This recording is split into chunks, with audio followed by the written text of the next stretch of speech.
رمضان کے پوتر مہینے میں روزہ صحت کے لیے فائدہ مند ہے۔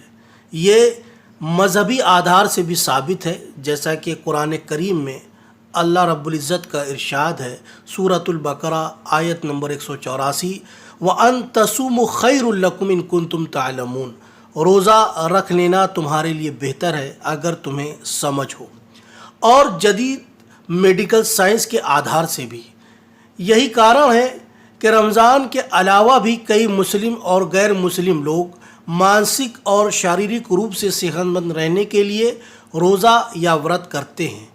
روزہ دار کو روزہ رکھنے سے جہاں روحانی طاقت ملتی ہے، جیسا کہ قرآن کریم میں اللہ رب العزت کا ارشاد ہے، لعلکم تتقون، تاکہ تم متقی بن جاؤ، پرہیزگار بن جاؤ، تو وہیں کئی گمبھیر بیماریوں سے بھی نجات ملتی ہے۔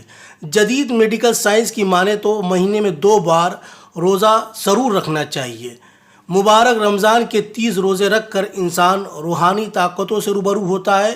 سال بھر کھانے پینے والی چیزوں سے پاچن کی گڑبڑی، کولیسٹرول کا بڑھنا و ان کے علاوہ کئی ان بیماریاں روزہ رکھنے سے ختم ہو جاتی ہے۔ آئیے ہم آپ کو بتاتے ہیں رمضان میں روزہ رکھنے سے صحت کو کس طرح فائدہ پہنچتا ہے۔ نمبر 1، موٹاپے سے چھٹکارا۔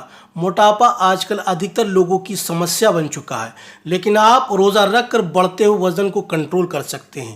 یونیورسٹی آف ٹیکساس کی اسٹڈی کے مطابق خالی پیٹ رہنے یا کم ماترا میں کھانے سے شریر کی سوجن کم ہوتی ہے، بلڈ سرکولیشن بہتر ہوتا ہے اور وزن بھی کم ہوتا ہے۔ اسٹڈی کے مطابق فاسٹ کرنے سے شریر کی کوشکاؤں پر اسٹریس پڑتا ہے، اس سے وزن کم ہونے میں مدد ملتی ہے۔ نمبر 2، کھجور کیوں ہے ضروری؟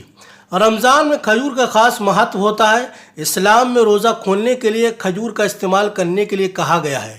کھجور کے کھانے سے صحت کو بھی بہت فائدہ پہنچتا ہے۔ کھجور کھانے سے شریر کو انرجی ملتی ہے۔ کھجور میں موجود فائبر سے ڈائجیشن بہتر ہوتا ہے۔ اس کے ساتھ ہی کھجور میں پوٹیشیم، میگنیشیم اور وٹامن بی بھی پایا جاتا ہے، جو صحت کے لیے بہت ضروری ہوتا ہے۔ نمبر 3، کولیسٹرول میں کمی۔ ہیلتھ ایکسپرٹ کا ماننا ہے کہ رمضان کے روزے رکھنے سے وزن کم ہونے کے ساتھ ساتھ شریر میں کولیسٹرول کا استر بھی کم ہوتا ہے۔ کولیسٹرول کا کم ہونے سے دل صحت مند رہتا ہے، ساتھ ہی ہارٹ اٹیک اور اسٹروک جیسی گمبھیر بیماریوں سے محفوظ رہا جا سکتا ہے۔ نمبر 4، میٹابالزم کا بہتر ہونا۔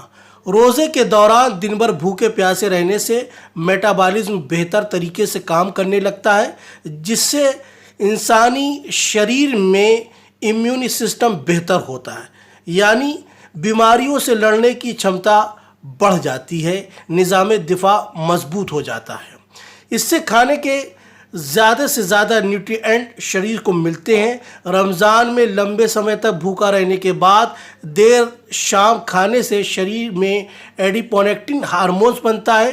یہ شریر کو زیادہ نیوٹریئنٹس ایبزارب کرنے میں مدد کرتا ہے۔ 5، نشے کی لت سے چھٹکارا۔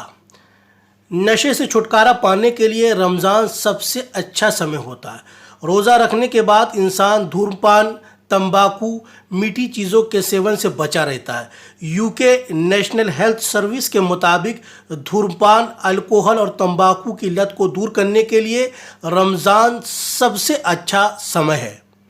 نمبر 6، ایڈز اور کینسر کے مریضوں کا علاج اور روزے۔ اس سلسلے میں ایک تحقیق سعودی عرب کے رسالے اہلاً و سہلاً کے فروری 1996 کے شمارے میں چھپی، جو کہ امریکہ کے سب سے مشہور ہارورڈ یونیورسٹی کے میڈیکل اسکول میں ڈاکٹر اسامہ قندیل نے کی۔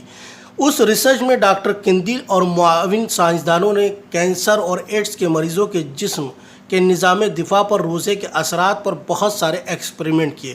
انہوں نے پایا کہ روزہ رکھنے سے انسانی جسم میں ہیلپر ٹی سیلز کی تعداد بہت بڑھ جاتی ہے، جو کینسر اور ایڈز جیسی بیماریوں سے لڑنے کے لیے بہت معاون ہے۔ اسی لیے اللہ کے رسول صلی اللہ علیہ وسلم نے ارشاد فرمایا، لِكُلِّ شَيْءٍ زَكَاةٌ وَالزَّكَاةُ الْجَسَدِ الصَّوْمُ، ہر چیز کی ایک زکوٰۃ ہے اور جسم کی زکوٰۃ روزے ہیں۔ ایک دوسری روایت میں آپ صلی اللہ علیہ وسلم نے ارشاد فرمایا، الصیام جنۃ، روزہ ڈھال ہے۔ دوستو، ہمارے چینل مفتی منظور ندوی آفیشیل کو سبسکرائب کیجئے،